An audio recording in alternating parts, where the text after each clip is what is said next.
ശബരിമല സ്വർണ്ണക്കൊള്ളയിലെ നിർണായക വിവരങ്ങൾ പുറത്തുകൊണ്ടുവന്ന 24. 2019 ദേവസ്വം ബോർഡിനെ സംശയനിഴലിൽ നിർത്തുന്ന ദേവസ്വം വിജിലൻസിന്റെ അന്വേഷണ റിപ്പോർട്ട് 24 ലഭിച്ചു.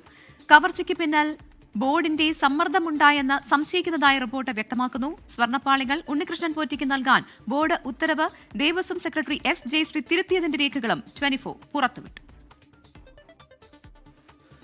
ദ്വാരപാലക ശില്പങ്ങളിലും ശ്രീകോവിലിന്റെ പ്രധാന വാതിലിലും സ്വർണം പൂശാമെന്ന വാഗ്ദാനത്തിൽ ഉണ്ണികൃഷ്ണൻ പോറ്റി സ്വർണം കവർന്നുവെന്ന് പറയുന്ന ദേവസ്വം വിജിലൻസ് റിപ്പോർട്ടിൽ ദേവസ്വം ബോർഡിനെ സംശയനിഴലിൽ നിർത്തുകയാണ്.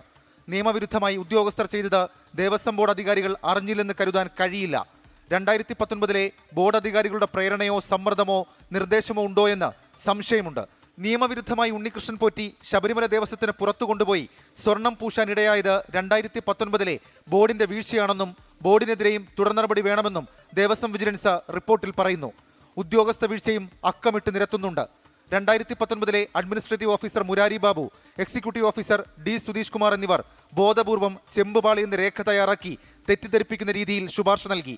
ദേവസ്വം ബോർഡ് സെക്രട്ടറി ജയശ്രീ ഉണ്ണികൃഷ്ണൻ പോറ്റിക്ക് പാളികൾ കൈമാറാൻ ഉത്തരവ് തിരുത്തി. Administrative officer S Sreekumar, Thiruvabharanam commissioner K S Baiju, Thiruvabharanam കമ്മീഷണറായിട്ടുള്ള R G Radhakrishnan, V S Rajendra Prasad, K Rajendran Nair എന്നീ ഉദ്യോഗസ്ഥർക്കെതിരെയും നടപടി ശുപാർശയുണ്ട്. സ്ഥിര വരുമാനമില്ലാത്ത ഉണ്ണികൃഷ്ണൻ പോറ്റി മറ്റു സ്പോൺസർമാർക്ക് വേണ്ടി ഇടനിലനിന്ന് ശബരിമലയിൽ കോടിക്കണക്കിന് രൂപയുടെ ഇടപാടുകൾ നടത്തിയെന്നും കണ്ടെത്തലുണ്ട്. 2019 ദേവസ്വം ബോർഡ് തീരുമാനം ബോർഡ് സെക്രട്ടറി തിരുത്തിയതിന്റെ തെളിവും ഇന്ന് പുറത്തുവന്നു. ബോർഡ് എടുത്ത തീരുമാനത്തിൽ ഉണ്ണികൃഷ്ണൻ പോറ്റിയുടെ കൈവശം സ്വർണ്ണപ്പാളി കൊടുത്തുവിടണം എന്ന് പറയുന്നില്ല. എന്നാൽ ദേവസ്വം സെക്രട്ടറി ജയശ്രീ ഇറക്കിയ ഉത്തരവിൽ ഉണ്ണികൃഷ്ണൻ പോറ്റിയുടെ കൈവശം കൈമാറണമെന്ന് നിർദ്ദേശിക്കുന്നു. ശബരിമലയിലെ സ്വർണ്ണക്കൊള്ളയിൽ അന്നത്തെ ദേവസ്വം ബോർഡിന് വെറുതെ അങ്ങ് കൈകഴുകാനാവില്ല. പോറ്റിക്ക് വേണ്ടി വഴിവിട്ട ഇടപെടൽ നടത്തിയിട്ടുണ്ടെങ്കിൽ പ്രത്യേക അന്വേഷണ സംഘത്തിന് മുന്നിൽ മറുപടി പറയേണ്ടി വരും. ഷഫീദ് റാവുത്തർ, 24, തിരുവനന്തപുരം. ശബരിമലയിലെ സ്വർണ്ണക്കട്ടിള കടത്തിയ കേസിലെ എഫ്ഐആർ വിവരങ്ങൾ ഇന്ന് 24 പുറത്തുവിട്ടു. കേസിലെ 2019 തിരുവിതാംകൂർ ദേവസ്വം ബോർഡ് അംഗങ്ങളെ പ്രത്യേക അന്വേഷണ സംഘം പ്രതി ചേർത്തു. ശബരിമലയിലെ സ്വത്ത് നഷ്ടപ്പെടുന്ന രീതിയിൽ ദേവസ്വം ബോർഡ് അംഗങ്ങൾ പ്രവർത്തിച്ചു എന്നാണ് എഫ്ഐആർ. 24 big exclusive.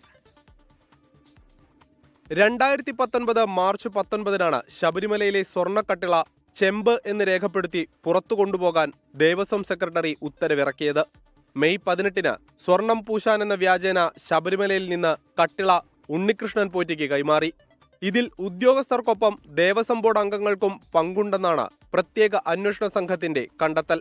കട്ടിള കടത്തിയ സംഭവത്തിൽ എടുത്ത രണ്ടാമത്തെ എഫ്ഐആറിൽ ഉണ്ണികൃഷ്ണൻ പോറ്റി 1-ാം പ്രതിയും ഉണ്ണികൃഷ്ണൻ പോറ്റിക്കായി സ്വർണം ചെന്നൈയിൽ കൊണ്ടുപോയ കൽപേഷ് 2-ാം പ്രതിയുമാണ്. 2019 Devaswom secretary, Thiruvabharanam commissioner, executive officer, administrative officer, assistant engineer എന്നിവരാണ് യഥാക്രമം 3 മുതൽ 7 വരെയുള്ള പ്രതികൾ.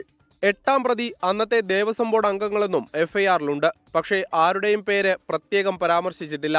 ബോർഡ് അനുമതിയില്ലാതെ സെക്രട്ടറിക്ക് ഉത്തരവിറക്കാൻ കഴിയില്ലെന്ന കണ്ടെത്തലിന്റെ അടിസ്ഥാനത്തിലാണ് SITയുടെ നടപടി. സ്വർണ്ണക്കട്ടിള ചെമ്പ് എന്ന് രേഖപ്പെടുത്തി കടത്തിയത് പുറം ലോകത്തെ അറിയിച്ചത് 24 ആയിരുന്നു. ഇതിനു പിന്നാലെയാണ് പ്രത്യേക സംഘം സംഭവത്തിൽ അന്വേഷണം നടത്തിയത്. ശബരിമലയിലെ സ്വർണ്ണക്കട്ടിള ചെമ്പെന്ന് രേഖപ്പെടുത്തി പുറത്തേക്ക് കടത്തിയതിന് പിന്നിൽ ദേവസ്വം ബോർഡ് മെമ്പർമാർക്കും കൃത്യമായ അറിവും പങ്കുമുണ്ടെന്നാണ് പ്രത്യേക അന്വേഷണ സംഘത്തിന്റെ കണ്ടെത്തൽ. ഇതിന്റെ അടിസ്ഥാനത്തിലാണ് ദേവസ്വം ബോർഡ് മെമ്പർമാരെ കൂടി കേസിലേക്ക് പ്രതിപട്ടികയിൽ ഉൾപ്പെടുത്തുന്നത്. കൊല്ലത്തുനിന്ന് ആർ രാജ്, 24. ശബരിമല സ്വർണ്ണക്കൊള്ളയിൽ പ്രതി ആരായാലും മുഖം നോക്കാതെ നടപടിയെന്ന് ദേവസ്വം മന്ത്രി VN വാസവൻ. ദേവസ്വം വിജിലൻസ് റിപ്പോർട്ടിലെ വിശദാംശങ്ങൾ അറിയില്ല എന്നും യഥാർത്ഥ പ്രതികളെ SIT പുറത്തു കൊണ്ടുവരട്ടെയെന്നും മുൻ ദേവസ്വം മന്ത്രി കടകംപള്ളി സുരേന്ദ്രനും പറഞ്ഞു. തെറ്റ് ചെയ്തിട്ടില്ല എന്നും എഫ്ഐആർ കോടതിയിലെത്തുമ്പോൾ നോക്കാമെന്നുമാണ് ദേവസ്വം ബോർഡ് മുൻ പ്രസിഡന്റ് A പത്മകുമാറിന്റെ പ്രതികരണം. സംഭവം നടക്കുമ്പോൾ താൻ ദേവസ്വം ബോർഡിൽ ഇല്ല എന്നും ഏത് അന്വേഷണവുമായി സഹകരിക്കുമെന്നും മുൻ ദേവസ്വം കമ്മീഷണർ N വാസുവും വ്യക്തമാക്കി. സ്വർണ്ണപ്പാളി ഉണ്ണികൃഷ്ണൻ പോറ്റിയെ ഏൽപ്പിക്കേണ്ടത് 2025 തീരുമാനിച്ചത് ദേവസ്വം ബോർഡാണെന്നും ഇപ്പോഴത്തെ ബോർഡിനും സർക്കാരിനും വീഴ്ച പറ്റിയിട്ടില്ല എന്നും Thiruvithamkoor Devaswom board president PS പ്രശാന്തും വ്യക്തമാക്കി. 24 പുറത്തുകൊണ്ടുവന്ന വാർത്തയിൽ ഇന്നുണ്ടായ വിവിധ പ്രതികരണങ്ങളിലേക്ക്. SIT അന്വേഷിച്ച് പ്രതികളായി കൊണ്ടുവരുന്ന കൃത്യമായി ആരായിരുന്നാലും X or Y എന്നാണ് ഞാൻ അന്ന് തന്നെ പറഞ്ഞത്. അതിനകത്തൊന്നും ഒരു സംശയമില്ല. ഗവൺമെന്റ് നിലപാടും കോടതിയുടെ നിലപാടും ഒന്ന് തന്നെയാണ്.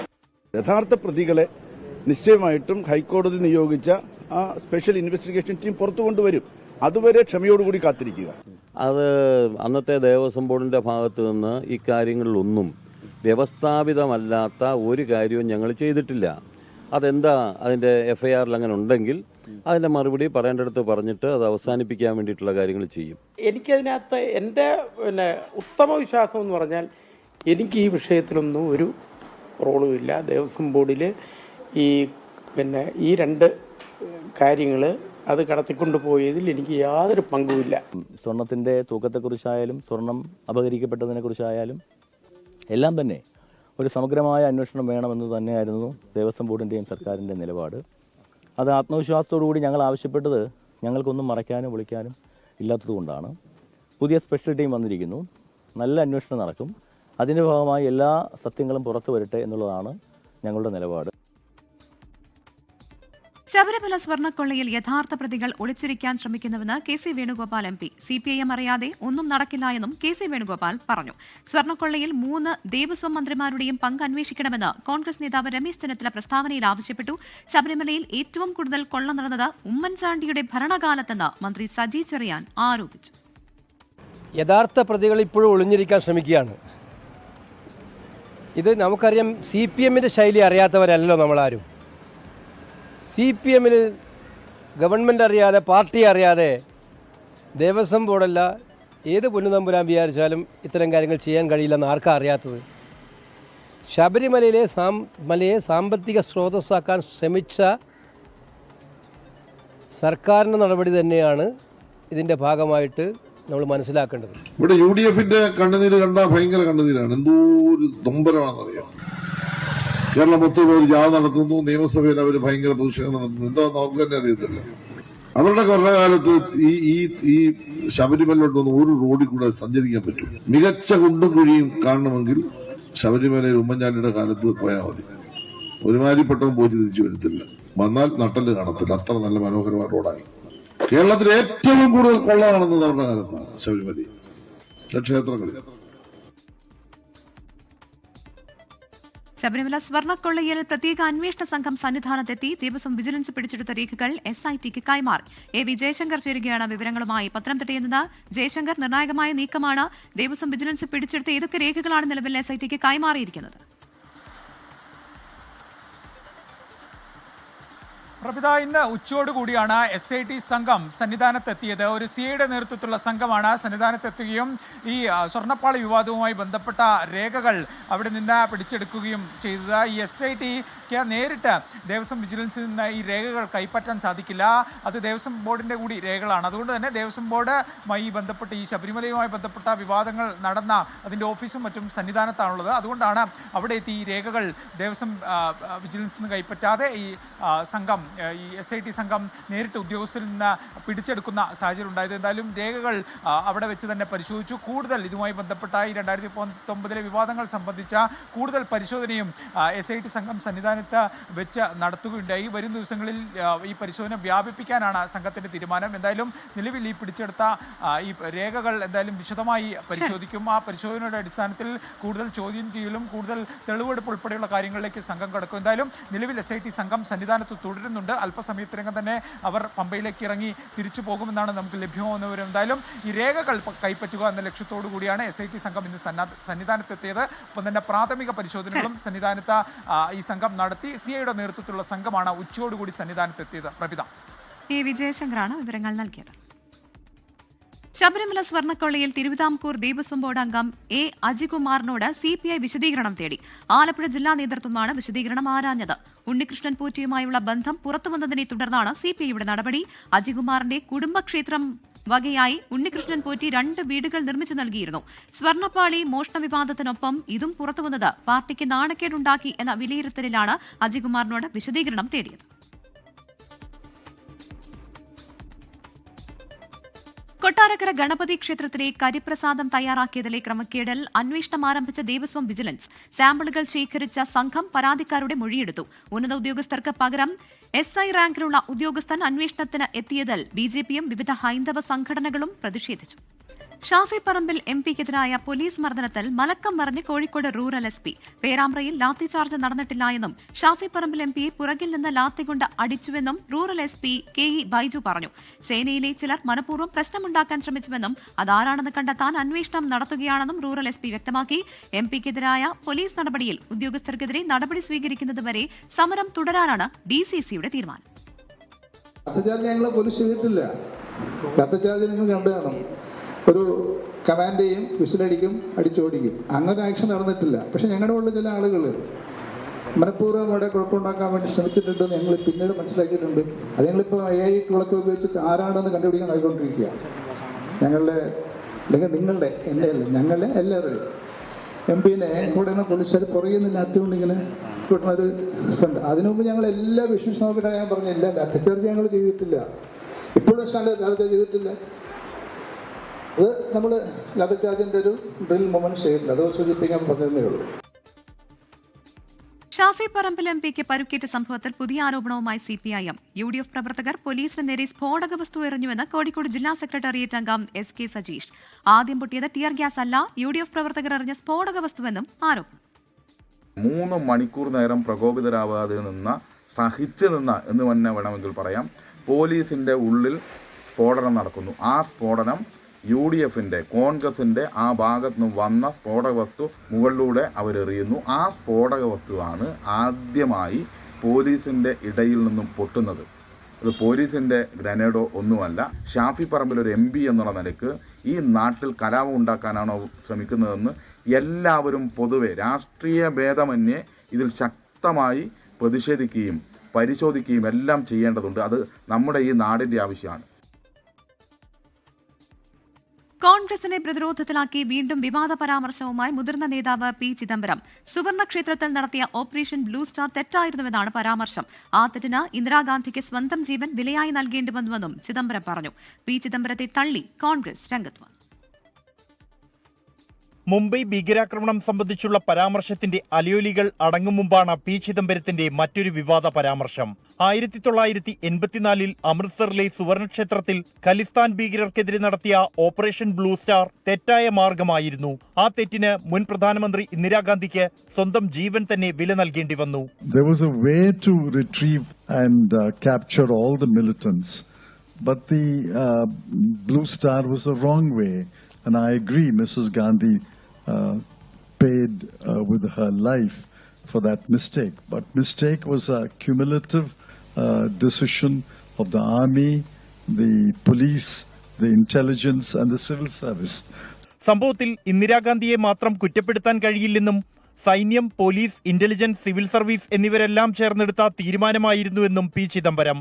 ഹിമാചൽ പ്രദേശിലെ കസൌലിയിൽ നടന്ന ഖുഷ്വന്ത് സിംഗ് സാഹിത്യോത്സവത്തിലായിരുന്നു വിവാദ പരാമർശം. കേന്ദ്രമന്ത്രി കിരൺ റിജിജു അടക്കമുള്ളവർ ഈ പരാമർശം ആയുധമാക്കിയതോടെ ചിദംബരത്തെ തള്ളി കോൺഗ്രസ് നേതാവ് റാഷിദ് ആൽവി രംഗത്തെത്തി. ക്രിമിനൽ കേസുകൾ നേരിടുന്ന P. ചിദംബരം സമ്മർദ്ദത്തിലാണെന്ന് റാഷിദ് ആൽവി. 50 साल के बाद चिदम्बरम साहब की क्या मजबूरी है कि वो एक एक करके कांग्रेस के ऊपर हमले कर रहे हैं. चिदम्बरम साहब के एक बार फिर कांग्रेस पे हमला करने से बहुत सारे शक और शुबहात पैदा हो रहे हैं. उनके खिलाफ क्रिमिनल केसेस गालिबन पेंडिंग है अभी तक. मुझे लगता है कोई दबाव तो नहीं है उनके ऊपर कि वो लगातार कांग्रेस के ऊपर हमलावर हैं. आज क्या जरूरत है इस बात की. ചിദംബരത്തിന്റെ പരാമർശത്തിൽ ഹൈക്കമാൻഡ് മുതൽ സാധാരണ പ്രവർത്തകർ വരെ അസ്വസ്ഥരാണെന്നും പാർട്ടിയെ നാണം കെടുത്തുന്ന പ്രസ്താവനകൾ ആവർത്തിച്ചു നടത്തുന്നത് ശരിയല്ലെന്നും റാഷിദ് ആൽവി പറഞ്ഞു. 24 ഡൽഹി. വനിതാ മാധ്യമ പ്രവർത്തകരെ വിലക്കിയ വിവാദ നിലപാട് തിരുത്തി അഫ്ഗാൻ വിദേശകാര്യമന്ത്രി അമീർ ഖാൻ മുത്തഖി. ഡൽഹി അഫ്ഗാൻ എംബസിയിൽ വനിതാ മാധ്യമ പ്രവർത്തകരെ ഉൾപ്പെടുത്തി വാർത്താ സമ്മേളനം നടത്തി. വനിതകളെ മനഃപൂർവ്വം ഒഴിവാക്കിയതല്ലെന്നും തിരക്കിനിടെ സംഭവിച്ചതാണ് എന്നുമാണ് വിശദീകരണം. അമൃത്സറിൽ നിന്ന് അഫ്ഗാനിസ്ഥാനിലേക്ക് ഉടൻ വിമാന സർവീസുകൾ ആരംഭിക്കുമെന്നും അഫ്ഗാൻ വിദേശകാര്യമന്ത്രി അറിയിച്ചു. അഫ്ഗാൻ വിദേശകാര്യമന്ത്രി അമീർ ഖാൻ മുത്തഖി വെള്ളിയാഴ്ച നടത്തിയ വാർത്താ സമ്മേളനത്തിൽ വനിതാ മാധ്യമ പ്രവർത്തകരെ ഒഴിവാക്കിയത് കേന്ദ്ര സർക്കാരിനെ പോലും പ്രതിരോധത്തിലാക്കിയിരുന്നു. അഫ്ഗാൻ പാക് സംഘർഷത്തിന്റെ പശ്ചാത്തലത്തിൽ ആഗ്ര സന്ദർശനം റദ്ദാക്കിയ മുത്തഖി അഫ്ഗാൻ എംബസിയിൽ വിളിച്ച വാർത്താ സമ്മേളനത്തിൽ ഇത്തവണ തെറ്റുതിരുത്തി. വനിതാ മാധ്യമ പ്രവർത്തകരെ ഉൾപ്പെടെ വാർത്താ സമ്മേളനത്തിന് ക്ഷണിച്ചു. നേരത്തെ വനിതകളെ ഒഴിവാക്കിയത് മനഃപൂർവ്വമല്ലെന്നും സാങ്കേതിക പിഴവെന്നും വിശദീകരണം.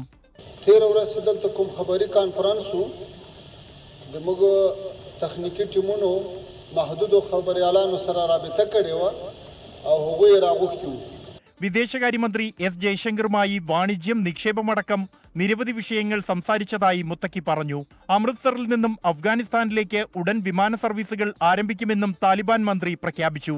കാബൂൾ വ്യോമാക്രമണത്തിന് മറുപടിയായി പാകിസ്ഥാനിലെ 6 ഇടങ്ങളിൽ നടത്തിയ ആക്രമണത്തിൽ 58 സൈനികരെ വധിച്ചതായും 3 പാക് സൈനിക പോസ്റ്റുകൾ പിടിച്ചെടുത്തതായും അഫ്ഗാനിസ്ഥാൻ അവകാശപ്പെട്ടു. സംഘർഷത്തെ തുടർന്ന് പാകിസ്ഥാൻ അഫ്ഗാനിസ്ഥാൻ അതിർത്തി അടച്ചു. 24 ഡൽഹി.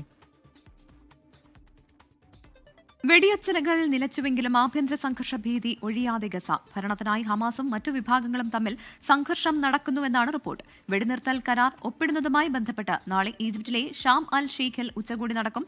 സമാധാന കരാർ ഒപ്പുവയ്ക്കുന്ന ചടങ്ങിൽ നിന്ന് ഹമാസ് വിട്ടുനിൽക്കുമെന്ന് പൊളിറ്റിക്കൽ ബ്യൂറോ അംഗം ഹൊസാം ബദ്രാൻ അറിയിച്ചു.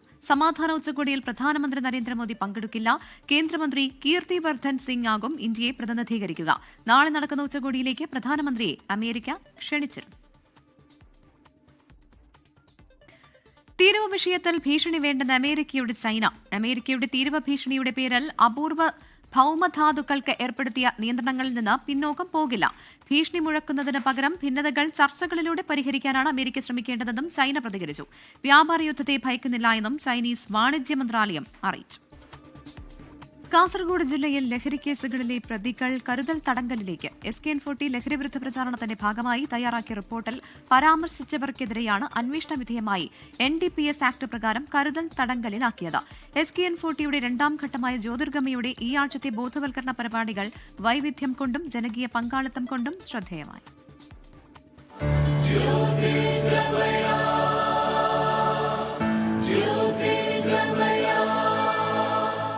നമ്മളൊരു പുതിയ സംഭവത്തിലേക്ക് നീങ്ങുകയാണ്. അപ്പോൾ ഇത് കുറച്ചുകൂടി നമ്മൾക്ക് വിപുലമായിട്ടുള്ള പരിപാടികൾ നമ്മൾ ആവിഷ്കരിച്ചു. അടുത്ത ആഴ്ച മുതൽ നമുക്കതെല്ലാം കൊടുക്കാൻ പറ്റും. തീർച്ചയായിട്ടും SKN40യുടെ ഭാഗമായി നടത്തിയ അന്വേഷണത്തിൽ കണ്ടെത്തിയ കാസർഗോഡ് ജില്ലയിലെ ലഹരി മാഫിയക്കെതിരായ നടപടി കടുപ്പിച്ച് കാസർഗോഡ് പോലീസ്. കാസർഗോഡ് ജില്ലയിൽ NDPS ആക്ട് പ്രകാരം ലഹരി കടത്തുന്നവരെ കരുതൽ തടങ്കലിൽ വയ്ക്കാൻ പോലീസ് തീരുമാനമെടുത്തു. തുടർച്ചയായി ലഹരി കടത്തുന്ന 9 പേർ ഇതുവരെ അറസ്റ്റിലായി. മയക്കുമരുന്നിനെതിരെ പോരാട്ടം നയിക്കുന്നവരും ലഹരിയിൽ നിന്ന് മുക്തി നേടിയവരും ലഹരി വിമോചന ക്ലാസുകൾ നയിക്കുന്നവരുമെല്ലാം പരിപാടിയുടെ ഭാഗമായി.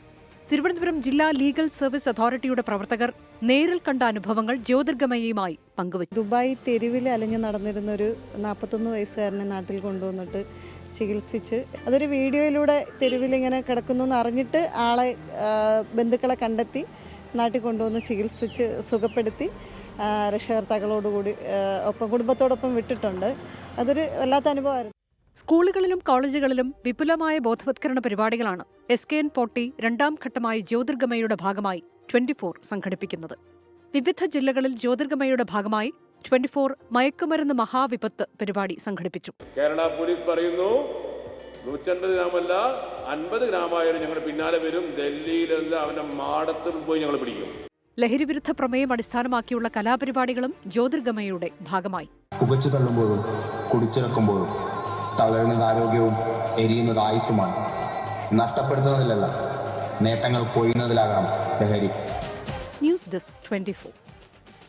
ലോകത്തെവിടെയായാലും ഏത് സമയത്തും 24 വാർത്തകളും ഓഗ്മെന്റഡ് റിയാലിറ്റി പാക്കേജുകളും എക്സ്പ്ലെയിനറുകളും വിശദമായി കാണാൻ ഞങ്ങളുടെ YouTube ചാനൽ നിങ്ങൾക്ക് സബ്സ്ക്രൈബ് ചെയ്യാം.